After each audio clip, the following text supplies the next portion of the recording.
ஸ்ரீமதே ராமானுஜாய நமஹ. ஸ்ரீமத்தியே கோதாயை நமஹ. மார்கழி திங்கள் மது நிறைந்த 23வது நாள் மாறி கோதா குணானுபவத்திலே இன்று நாம் பார்க்க இருக்கும் விஷயம் ஆண்டாள் தரும் பதவி என்பது. மனுஷனுக்கு பூமியிலே ஒரு இடம் கொடுப்பது யாருன்னா பூமாதேவி நாச்சியார். நமக்கு எல்லாருக்கும் தெரியும். அது மட்டுமல்ல, ஸ்ரீவைகுந்தத்திலே இடம் கொடுப்பவரும் பூமாதேவி நாச்சியார் தான். ஏன்னா பூமாதேவி நாச்சியார் தானே ஆண்டாளாக அவதாரம் பண்ணி இந்த பூமியில் இங்கே இருக்கிறவர்களை ஸ்ரீவைகுண்டத்துக்கு அழைத்து கொண்டு போகிறார். திருப்பாவை அதற்காகத்தான் அருளி செய்தார். அதெல்லாம் மட்டும் இல்லாமல் ஸ்ரீவைகுந்த இடம்னு மட்டுமல்லாமல் இந்த பூமியிலேயே ஒரு நல்ல இடம் வேணும்னு வச்சுக்கோங்களேன். ஒருத்தருக்கு நல்ல வசிப்பதற்கு நல்ல வீடு வேணும். அந்த மாதிரிலாம் வேணும்னா அதுக்கு பூமாதேவி நாச்சியாரை தான் நாம் நம்பணுமா, அவரை தான் சேவிச்சுட்டு இருக்கணும். இதுக்கு பல சம்பவங்கள் உண்டு. உதாரணமாக திருவனந்தபுரத்தில் ஒருத்தர் இருந்தார். அவர் வாங்கின நிலம், அதாவது வீடு மனை ஒன்று, அதில் பிரச்சனை ஆகிடுது, பெரிய பிரச்சனை வந்துடுது. அப்போ என்ன பண்ணுறதுன்னு பார்த்து அவர் நித்தியம் பூசூக்தம் பூஸ்துதி இதெல்லாம் சொல்லிட்டு இருந்தார். ஆனால் என்ன ஆச்சரியம் கேட்டான்னா, ஒரு மாதம் கழித்து யார் பிரச்சனை பண்ணானோ அவனே கொண்டு செட்டில்மெண்ட் பண்ணிட்டு போயிட்டான். இந்த மாதிரியான ஆச்சரியங்கள்லாம் நடக்கும். பூமாதேவி நாச்சியார் தான் நமக்கு இடம் கொடுக்குறார். அது மட்டுமல்ல, அவர் தான் நல்ல பதவியும் கொடுக்குறாராம். அது பிரதிஷ்டா, ஸ்திரம். ஒரு பதவியில் நாம் நிலையாக இருக்கணும்னா, நமக்கு டிரான்ஸ்ஃபர் முதலானதெல்லாம் வராமல் இருக்கணும்னா அதுக்கெல்லாம் பூமாதேவி நாச்சியார். இதுவும் வேதத்திலே சொல்லியிருக்கிற விஷயம்தான். ஏன்னா பிரதிஷ்டா அப்படின்னு ஒரு பலன் சொல்கிறது. பூஸ்துதியில் கூட சுவாமி தேசிகன் கடைசியில் ஒரு விஷயம் சொல்கிறார், தத்திர தத்திர பிரதிஷ்டாம். இந்த பூஸ்துதி யார் சொல்கிறாளோ அவள் எந்தெந்த எத்யத்காம சபதி லபத்தே தத்திர தத்திர பிரதிஷ்டாம், அவள் அந்த இடத்துல நிலையாக இருப்பாள். ஆக நிலையான பதவி, உயர்ந்ததான பதவி, நல்ல இடம், அந்த இடத்துல நிலையாக நிற்கணும். இதுக்கெல்லாம் பூமாதேவி நாச்சியாருடைய அனுகிரகம் தேவை. அந்த பூமாதேவி நாச்சியார் தான் ஆண்டாளாக வந்திருக்கார். அப்படின்னா அவரும் இதையெல்லாம் நமக்கு அருளி செய்வார். ஸ்ரீவைகுண்டத்தில் இடம் கொடுப்பார்னு மட்டுமல்லாமல் இந்த லோகத்திலையும் நல்ல இடத்தை நமக்கு கொடுப்பார், நல்ல பதவியை நமக்கு கொடுப்பார். அதுக்காக சுவாமி தேசிகன் ஒரு ஸ்லோகம் சாதிச்சார். அர்ச்சியம் சமர்ச்சிய நியமைர் நிகம பிரசூனைஹி நாதம் த்வயா கமலயா ச சமே யுவாம்சம் மாதச்சிரம் நிரவிசன் நிஜமாதிராஜ்யம் மான்யா மனு பிரபிருதயோபி மகீக்ஷிதஸ்தே. இந்த ஸ்லோகத்தினுடைய அர்த்தம் புரிஞ்சுக்கணும்னா சுவாயம்பூ மனுனுடைய கதை சரித்திரம் பார்க்கணும். ஒரு பெரிய மன்வந்தர அதிபதியாக இருக்கிறவர், அவருக்கு அந்த ஸ்தானத்தை கொடுத்தது பூமாதேவி நாச்சியாரும் ஸ்ரீதேவி நாச்சியாரும் கூட பெருமாள், உபய நாச்சியாரோட பெருமாளை சேவிச்சிருக்கார். அவர் நாதம் துவயா கமலயா ச சமே யுவாம்சம். துவயா பூமாதேவி நாச்சியாரே, உம்மோடையும் கமலயா லக்ஷ்மி தேவி அவரோடையும் கூட இருக்கிற எம்பெருமானை சமர்ச்ச நியமைர் நிகம பிரசூனைகி, வேத மந்திரங்கள்னாலே உங்களை எல்லாம் சமர்ச்சனம் பண்ணிதான் அவர் அந்த சுவாயம்பூவ மனு அப்படிங்கிற ஒரு பெரிய ஒரு பதவியை, அதாவது மன்வந்தர அதிபதியான பதவியை அவர் பெற்றுக்கொண்டார் அப்படின்னு இருக்கு. இதுக்கு ஸ்ரீமத் பாகவதத்தில் ஒரு சரித்திரம். துருவன் அப்படின்னு ஒரு பையன் இருந்தான் இல்லையா, அந்த பையனுக்கு ஒரு சின்ன வயசில் ஒரு ஆசை இருந்தது.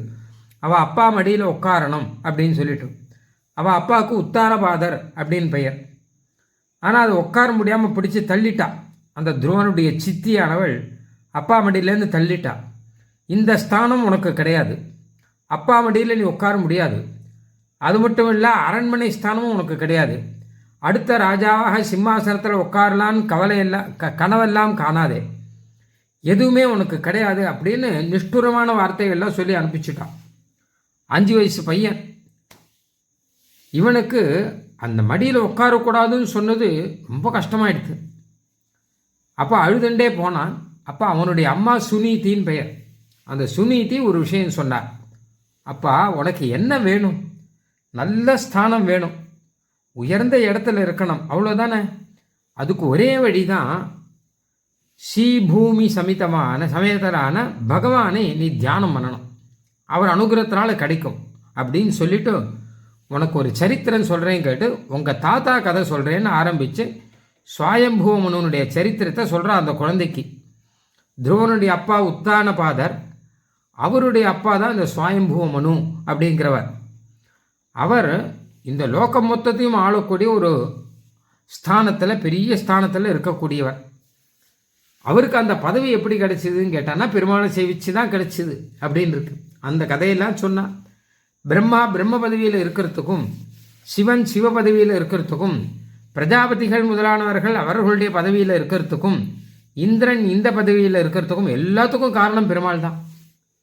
ரகசியத்திரசாரத்தில் சுவாமி தேசிகனும் சாதிச்சிருக்கார். பிரம்மா எத்தனையோ வருஷ காலம் பெருமாளை, எத்தனையோ கல்பகாலம் பெருமாளை ஆராதிச்சு தான் அவர் அந்த பதவிக்கே வந்திருக்கார். எத்தனையோ ஜென்மம், கல்பம் இல்லை 7 ஜென்மம் அப்படிலாம் ஆராதிச்சா அந்த பதவிக்கே வந்திருக்கார். அதனால் எல்லாருக்கும் உயர்ந்த உயர்ந்த பதவியெல்லாம் கொடுக்கிறவர் எம்பெருமான் தான்.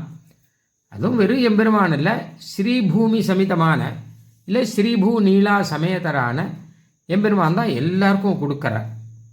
உங்கள் அப்பா அப்படி தான்ப்பா வாங்கிட்டார். அதனால் நீயும் போய் பகவானை தியானம் பண்ணு, ஹரியை தியானம் பண்ணு, கட்டாயம் உனக்கும் நல்ல ஸ்தானங்கள்லாம் கிடைக்கும்னு அவள் அம்மா சொல்லி அனுப்புகிறா. அதை கேட்டு தான் அந்த குழந்தை போய் காட்டில் போய் தபஸ் பண்ணி பகவானை தியானம் பண்ணி கடைசியில் துருவஸ்தானம் அப்படின்னு ஒரு ஸ்தானத்தையே பெற்றுக்கொண்டது அப்படின்னு அந்த சரித்திரத்தை தான் இந்த ஸ்லோகத்தில் சொல்கிறார். மாதச்சிரம் நிரவிசன் நிஜமாதிராஜ்யம் மான்யா மனு பிரபிருத்தையோபி மகீக்ஷிதஸ்தே. மனு முதலான மகர்ஷிகள்லாம் உயர்ந்த ஸ்தானத்தில் இருக்காலாம், அதுக்கு மாதா தாயே ஆண்டாள் நாச்சியாரே நீர் தான் காரணம். ஏன்னா யார் யாரை எந்தெந்த இடத்துல எத்தனை காலம் ஸ்திரமாக வைக்கணும் அப்படிங்கிறதெல்லாம் உண்மை சங்கல்பத்தில் தான் இருக்குது. உமத்துக்கு ஏற்ற நீர் சொல்கிறதுக்கு ஏற்ற மாதிரி தான் பெருமாள் அவளுக்கு அந்தந்த மாதிரிலாம் நடத்தி கொடுக்குறார். அதனால் நீர் பூமாதேவி, எங்களுக்கு பூமியில் நிற்பதற்கும் நடப்பதற்கும் இருப்பதற்கும் கிடப்பதற்கும் இடம் கொடுக்கிறவர் பூமாதேவி தான். காலங்காத்தால் எழுந்தோடனே முதல்ல பூமியை தான் சேவிக்கணுமா, அப்படி தான் ஆன்மீக கிரந்தங்களில் இருக்குது.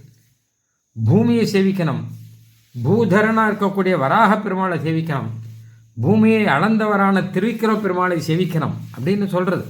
ஏன்னா நாம் பூமியில் இருக்கோம், பூமியில் நடக்க போகிறோம்.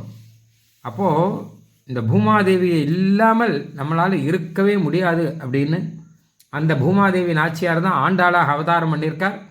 இவர் வைகுந்தத்தில் இடம் கொடுப்பார் என்பது மட்டுமல்லாமல் இந்த உலகத்திலேயே நமக்கு நிலையான இடம், நிலையான பதவி முதலிய எல்லாவற்றையும் கொடுப்பார். நாம் அவரை அர்ச்சனை பண்ண வேணும். அவருடன் கூட ஸ்ரீதேவி நாச்சியாருடன் கூட இருக்கக்கூடிய பெருமாளை அர்ச்சனை செய்ய வேண்டும் என்பது ஸ்லோகத்தினுடைய சாரம்.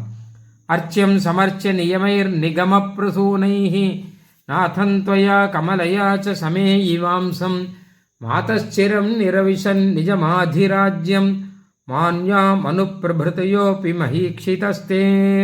ஸ்ரீமதே நிகமாந்த மகாதேசிகாய நமஹ. ஆண்டாள் திருவடிகளே சரணம்.